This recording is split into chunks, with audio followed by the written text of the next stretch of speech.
پا لوں گا، بہت جلدی ہی ان کو پکڑ لوں گا۔ پھر تھوڑا سو گئے، پھر سوچا دوسری منزل پہ پہنچے ہوں گے، وہاں تو میں آسانی سے پہنچ جاؤں گا۔ تیسری منزل تک پہنچے ہوں گے وہ، کرتے کرتے یہ اسی طرح سے وقت گزرتا گیا اور رسول اللہ صلی اللہ تعالی علیہ وسلم صحابہ کے ساتھ سفر پر نکل گئے، لمبا سفر ہو گیا۔ وہ دونوں جو باقی صحابہ ہیں ان کا بھی یہی حال تھا، کوئی عذر تو تھا نہیں، سوچ رہے تھے ابھی جائیں گے ابھی جائیں گے ابھی جائیں گے، نماز کا وقت ہو جائے تو لوگ کرتے ہیں، جماعت میں ابھی تو اتنا ٹائم باقی ہے، ابھی نکلیں گے تب پہنچیں گے، ابھی نکلیں گے تب پہنچیں گے۔ بہرحال تو حضور پاک صلی اللہ تعالی علیہ وسلم جب واپس آئے جنگ سے تو سب سے پہلے ان تین لوگوں کو طلب کیا، کہاں ہیں فلاں بن فلاں، فلاں بن فلاں۔ اس میں حضرت کعب جو بیان کرتے ہیں، گھبراہٹ تھی، ڈر تھا کہ ہم تو بغیر عذر کے نہیں گئے، ہیلا بہانہ کر سکتے تھے کہ کچھ نہ کچھ بہانہ کر لیں، بیوی بیمار، گھر کے معاملات کچھ خراب، لیکن حضرت کعب کہتے ہیں حضور پاک صلی اللہ علیہ وسلم نے جیسی پوچھا کہ کعب کس چیز نے تم کو روکا جنگ میں آنے سے، کیوں سفر میں ساتھ نہیں آئے؟ کہتے میں بہانہ بنا سکتا تھا لیکن اس سے میں کیا چھپاؤں جو دل کے حالات کو بھی جانتا ہو، رسول رحمت صلی اللہ تعالی علیہ وسلم کی بارگاہ میں کیا بیان چھپا سکتا ہوں؟ تو پھر انہوں نے صاف صاف بتا دیا، یا رسول اللہ سستی اور کاہلی نے مجھے روک دیا، میں نہیں آ سکا۔ ان دونوں سے پوچھا، ان کا بھی معاملہ وہی تھا، انہوں نے بھی صاف صاف بتا دیا کہ ہم آنے کو تیار تو تھے، اب تب کرتے ہوئے جماعت آگے نکل گئی صحابہ کی اور ہم رہ گئے۔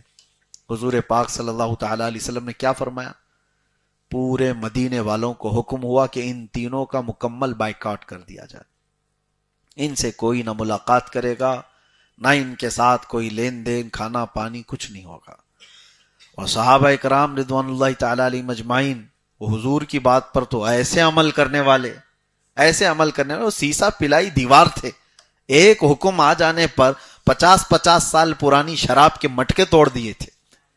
وہ صحابہ کی بات ہے، حکم آ گیا تو پھر اس کے بعد وہ نہیں دیکھتے۔ میں آپ کو صرف اتنی بات بتاتا ہوں، حکم پر عمل پیرا ہونے کا طریقہ صحابہ کا کیا تھا۔ عبداللہ بن رواحہ رضی اللہ تعالیٰ ایک صحابی، حضور پاک صلی اللہ علیہ وسلم مسجد نبوی میں بیان کر رہے تھے، اسی اسنا میں جو لوگ کھڑے ہوں گے حضور نے فرمایا بیٹھ جاؤ بیٹھ جاؤ۔ حضور کی آواز آئی، جو کھڑے ہوں گے ان کے لیے۔ عبداللہ بن رواحہ اپنے گھر سے نکلے ہوئے ابھی گلی میں تھے، جمعہ کے لیے مسجد میں آ رہے تھے، ان کے کانوں میں حضور کی آواز آئی، وہ گلی میں ہی بیٹھ گئے، وہیں بیٹھ گئے۔ تو لوگوں نے ان سے کہا کہ عبداللہ، رسول اللہ صلی اللہ تعالی علیہ وسلم وہ مسجد میں موجود لوگوں سے فرما رہے ہیں کہ بیٹھ جاؤ۔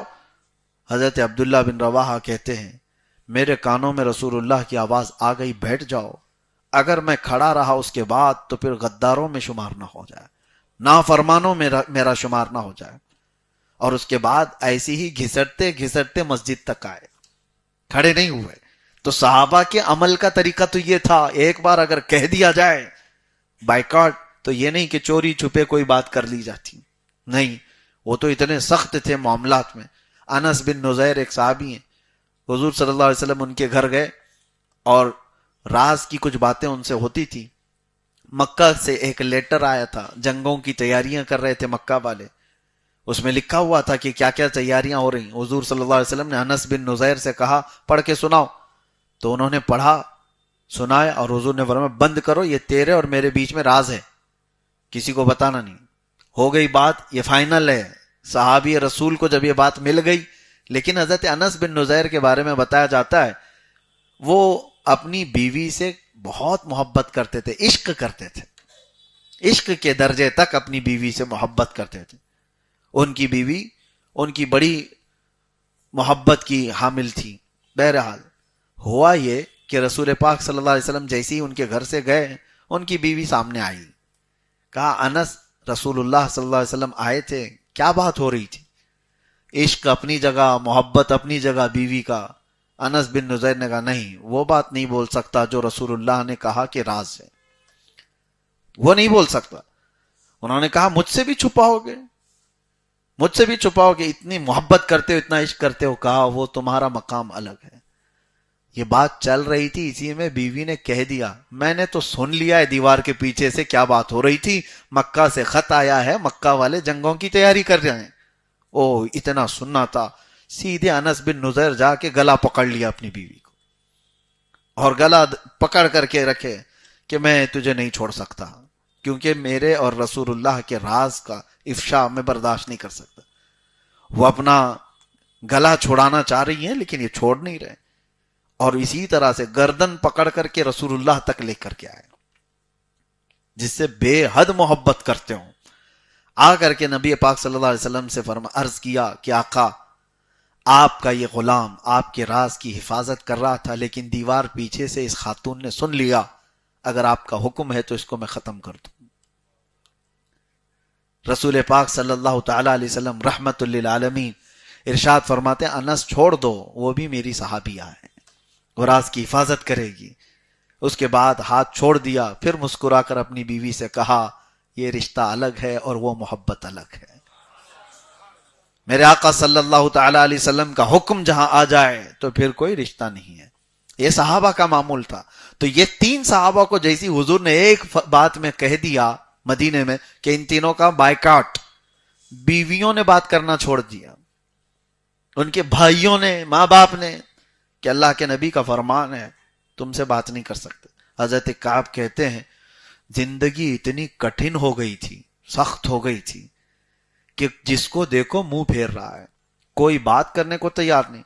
چلو یہ باتیں تو ہم برداشت کر لیتے کہ مدینے والے کوئی ایک دوسرے سے کوئی بھی ملنا نہیں چاہ رہے ہم سے، لیکن رسول اللہ صلی اللہ تعالی علیہ وسلم کے پاس جائے تو میرے آقا بھی چہرہ پھیر لیتے تھے۔ یہ بہت سخت معاملہ تھا ان کے لیے۔ اور ان کی خطا کیا تھی؟ یہ بغیر عذر کے جنگ سے پیچھے رہ گئے تھے۔ اللہ کے نبی صلی اللہ تعالی علیہ وسلم نے جب فرمایا، ان کی بیویوں کے بارے میں وہ کہتے ہیں وہ کھانے کا برتن یوں سرکا دیتی تھی اور چہرہ پھیر کر کے چلی جاتی تھی۔ اگر وہ کچھ بات کرتے تو پیچھے مڑ کر کے، کیونکہ وہ رشتہ داریاں بھی تھیں، اس کے باوجود وہ کہتی اللہ کے نبی صلی اللہ علیہ وسلم نے جتنا حکم دیا اسی پر ہم عمل کریں گے، کہیں ہمارا ایمان نہ چلا جائے۔ وہ عتاب میں چل رہے تھے اور اس اثنا میں ان کے تقریباً 40 دن گزر گئے۔ وہ کہتے ہیں کہ زمین تنگ ہو گئی تھی ہمارے لیے، رو رو کر کے ان کے حلقے پڑ گئے تھے، اتنا روئے تھے یہ تینوں صحابہ۔ تب یہ آیت نازل ہوئی حضور پاک پر، وَعَلَى الثَّلَاثَةِ الَّذِينَ خُلِّفُوا حَتَّى إِذَا ضَاقَتْ عَلَيْهِمُ الْأَرْضُ بِمَا رَحُبَتْ وَضَاقَتْ عَلَيْهِمْ أَنفُسُهُمْ۔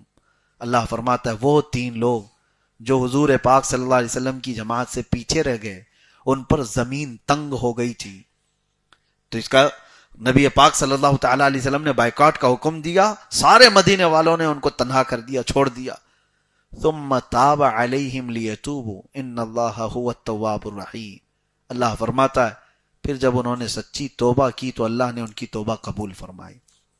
بے شک اللہ توبہ قبول کرنے والا، رحم کرنے والا ہے۔ جب یہ آیت نازل ہوئی، حضور پاک صلی اللہ تعالی علیہ وسلم فجر میں اعلان فرماتے ہیں کہاں ہے کعب، کہاں ہے فلاں، کہاں ہے فلاں، تینوں صحابہ کا نام لیتے ہیں، وہ دوڑے دوڑے آئے اور حضور نے یہ جیسی آیت تلاوت کی، حضرت کعب کہتے ہیں میری زندگی میں ایسی عید کا دن آیا ہی نہیں تھا، ایسی عید کا دن آیا نہیں تھا جیسا مجھے نبی پاک صلی اللہ تعالی علیہ وسلم نے ہماری توبہ کی قبولیت کا مژدہ سنایا تھا۔ تو یہ تین صحابہ، یہاں کہنے کی بات یہ ہے بڑے لوگ تھے صحابہ۔ کچھ لوگ یہ سوچتے ہیں کہ ان کی غلطی کیا تھی، ان کی خطا کیا تھی، اتنا بڑا کیا کر دیا تھا، پیچھے رہ گئے تھے۔ نہیں میرے عزیزو، وہ صحابہ مشعل راہ ہدایت پوری امت کے لیے، وہ ستارے ہیں، ان کی ہلکی سی بھی چیز امت کے لیے بڑی بن سکتی ہے۔ نبی پاک صلی اللہ علیہ وسلم نے وہیں روک دیا تھا کہ تمہارے سے یہ خطا نہ ہو۔ تو بسا اوقات بڑے لوگوں کی چھوٹی غلطی کو بھی پکڑ لینا چاہیے۔ وجہ یہ ہے کہ اگر اس کی غلطی کو ہلکے میں چھوڑ دیا جائے تو بعد کے نیچے والے لوگ، شیخ سعدی رحمۃ اللہ علیہ فرماتے ہیں اگر بادشاہ آدھے انڈے پر ظلم کو جائز کہہ دے تو رعایا مرغوں کو سیخ پہ چڑھا دے گی۔ ہاں ظاہر سی بات، اسی لیے علماء کرام کو، امام حضرات کو کہا گیا ہے کہ اگر تم نفل چھوڑو گے تو یہ مقتدی سنت چھوڑ دیں گے، تم سنت چھوڑو گے تو پھر یہ واجب چھوڑنے پر آ جائیں گے، تم اگر حرام چیزوں سے بچنے میں کوئی احتیاط نہیں کرتے تو یہ کفر تک پہنچ جائیں گے۔ اسی لیے علماء ذوی الاحترام کو، مبلغین اسلام کو، دعات کو یہ کہا گیا ہے مکروہ چیزوں سے بھی بچو۔ حدیث جن صاحب جو راویان حدیث روایت لیتے تھے، میں آپ کو بتاؤں کسی ایسے محدث کے پاس وہ جاتے نہیں تھے جو مذاق میں بھی کبھی جھوٹ کہا ہو، مذاق میں بھی، پوری زندگی کی بات کر رہا ہوں، ایک محفل میں پوری زندگی بھر